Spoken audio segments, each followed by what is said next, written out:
আজি আমি জানো হক নিউমাৰলজি অনুসৰি কি নাম্বাৰ আছে কি এলিমেন্টক ৰিপ্ৰেজেন্ট কৰে আমি সকলোৱে জানো যে এই পৃথিৱীখন পঞ্চতত্ত্বৰে গঠিত হয় গতিকে সেই পাঁচটা তত্ত্বৰ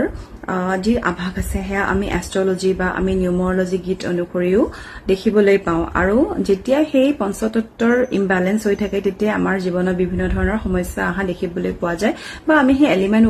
বিলাক অনুসৰি আমি ৰেমেডিজ কিছুমান দিও প্ৰথমতে আমি জানিব লাগিব যে কোনটো নাম্বাৰ আছে কি এলিমেন্টক ৰিপ্ৰেজেন্ট কৰে যেনে নাম্বাৰ 2 5 আৰু 8 এই তিনিটা নাম্বাৰে 8 এলিমেন্টক ৰিপ্ৰেজেন্ট কৰে তেনেদৰে নাম্বাৰ 6 আৰু 7 এ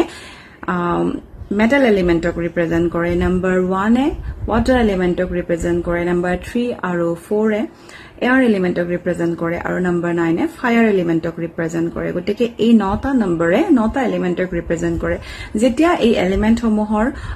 obhab thake tetia ami kisuman bostu dharon kori tak balance koribole diu aru jetia element